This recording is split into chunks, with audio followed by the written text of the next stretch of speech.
Olá, gente, tudo bem com vocês?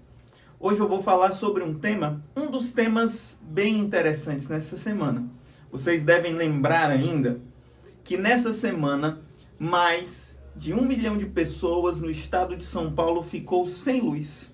E isso se deu necessariamente por uma questão dos ventos que acabaram derrubando os fios de energia, de condução de eletricidade.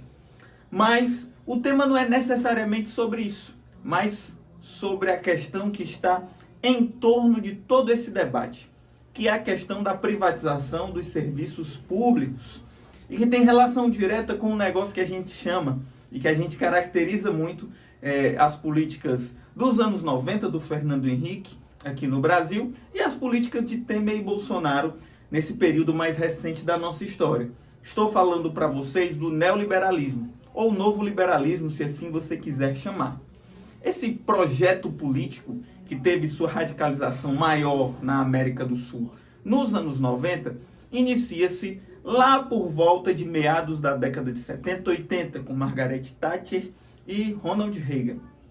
Esses governos, especialmente o governo da Thatcher, teve um forte processo de desindustrialização da Inglaterra, de quebra de direitos dos trabalhadores, do Estado como agente importante de garantir determinadas proteções sociais para a classe trabalhadora. E aí sim, e é isso que se caracteriza o neoliberalismo. Fortalecimento do mercado financeiro, o enfraquecimento da malha industrial de um país e também pela privatização de serviços públicos. A entrega de serviços que eram considerados direitos para a iniciativa privada, transformando direitos elementares em mercadoria, em mercantilização. No Brasil, isso tem seu balão de ensaio principal a partir de meados dos anos 90.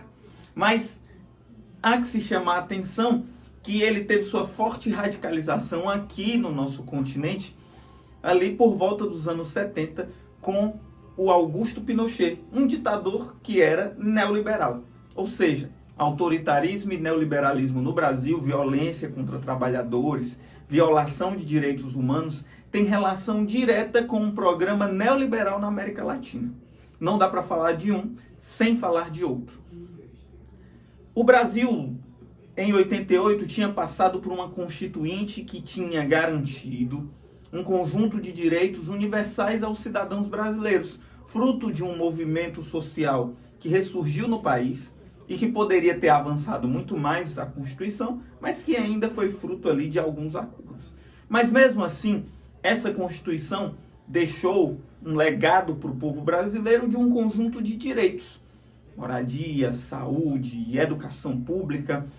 E o Brasil também tinha uma malha de empresas estatais que ali ofereciam serviços: siderurgia, metalurgia, serviços de transporte, serviços de energia, serviços de telefonia. Só que tivemos um problema aí. Um deles foi a queda do Muro de Berlim, o fim da União Soviética, que se postulou a partir de então uma tese de que a lógica dos mercados havia se saído vencedora no contexto da Guerra Fria, que era necessário enfraquecer direitos e ampliar uma lógica de mercado, privatizando serviços, desindustrializando os países e fortalecendo a lógica do mercado financeiro. Além disso, tivemos em 89 a vitória de Collor, que foi uma vitória que representou a ida a esse projeto, sendo contrário a tudo que se havia conquistado ali em 1988. Nós tivemos nos anos 90, no Brasil e na América Latina de uma forma geral, um processo de década perdida. Várias empresas estatais foram privatizadas, foram vendidas, e isso, assim como em São Paulo, não demonstrou um avanço na qualidade dos serviços. Serviços de transporte, serviços de telefonia, serviços agora de energia com a privatização da Eletrobras, não demonstraram de forma alguma um incremento na qualidade do serviço. Na verdade, o receituário neoliberal é o seguinte: você para de investir em serviços públicos, você para de colocar dinheiro, recurso nesses serviços, consequentemente esses serviços serão precarizados. para se gerar um comum acordo de que esse serviço tem que ser vendido, porque o Estado não pode tomar conta disso. O Estado, ele tem que tomar conta de questões que lhe são caras, essenciais, mas o Estado não pode dar conta de monopólio de serviço. Essa década foi perdida e havia-se no Brasil, a partir de 2002, um intuito, com a eleição de Lula no segundo turno, de que esse projeto fosse barrado. De alguma forma até foi. Nós não tivemos, durante os 13 anos de PT, um processo de privatização de grandes empresas públicas. Mas nós tivemos, nesse período, nos estados, nos municípios, um processo de privatização às avessas. Na verdade, ao invés de privatizar a saúde, as gestões municipais e estaduais, elas entregaram os postos de saúde e os hospitais para organizações sociais. Ou seja, você paga o serviço, essas organizações são responsáveis pela contratação de médicos, enfermeiros, pela compra de insumos. Tudo isso via contrato estatal. As empresas públicas não foram privatizadas, mas elas passaram por um processo de enfraquecimento ali dos seus serviços. Seus serviços foram dados a empresas terceirizadas, como a CAGES, por exemplo, aqui no estado do Ceará. Então nós vivemos ainda um processo de neoliberalismo, digamos assim, meio que fofo, podemos dizer de algum modo.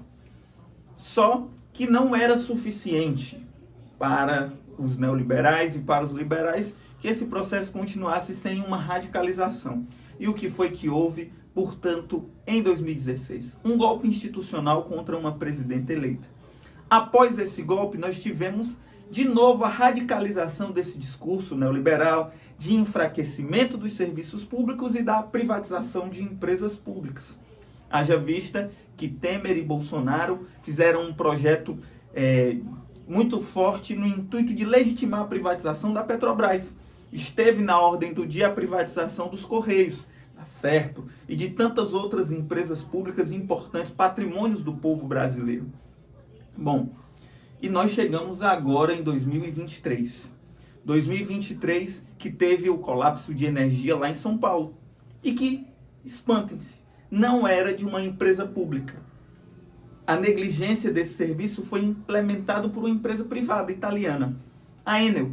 Empresa essa que lidera os índices de reclamação, que presta serviço nas maiores capitais do país, nos principais estados de serviços de energia elétrica. O Brasil hoje, os seus serviços nos estados, não é mais serviço público, mas é serviço de uma empresa privada, que tem seu único interesse, o lucro. E como um desses elementos é o processo de enfraquecimento do serviço, de demissão de funcionário, da precarização desses funcionários e de enfraquecimento desse serviço. Ou seja, privatização não resulta em aumento da qualidade do serviço. Na verdade, em grande medida, é o enfraquecimento desse serviço. E quem paga caro pelo serviço, quem não tem um bom serviço, quem tem oscilações de energia nas periferias, são os trabalhadores pobres. As privatizações, o projeto neoliberal, ele deixa para o trabalhador pobre a sua principal consequência e o seu principal resultado, que é de enfraquecimento de um serviço. Quando as gestões municipais entregam as gestões dos postos de saúde para grupos privados, para organizações sociais, quem vai pagar por isso? Quem vai pagar a conta? São os trabalhadores. São os trabalhadores. São essas pessoas que vão sofrer com um serviço precário e sem qualidade. E é isso que aconteceu em São Paulo. Mas agora, deixa eu fazer uma pergunta para vocês. O que nós temos debatido como programa político de enfrentamento às privatizações?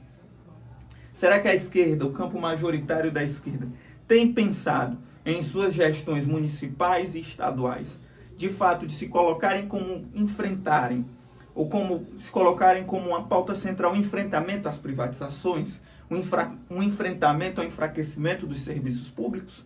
Ou nós só queremos governar, nós só queremos debater um programa político que, na verdade, se coloca como administrador dessa ordem, como um agente político que vai administrar por 4 anos esse período e que não vai fazer os enfrentamentos necessários? Parece-me que grande parte do nosso campo político, ou campo majoritário, podemos dizer assim, se coloca necessariamente como um agente administrador desse processo. Haja vista a privatização dos presídios, animada pelo BNDES, que tem acontecido nesse último período.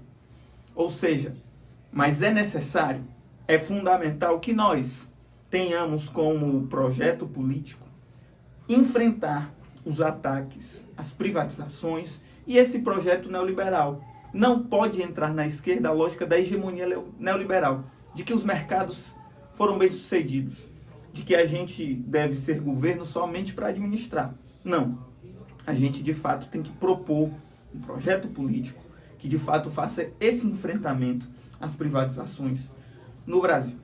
Bom, se você gostou desse vídeo, se inscreve no canal, deixa seu like, comenta e compartilha esse conteúdo com o máximo de pessoas que você puder.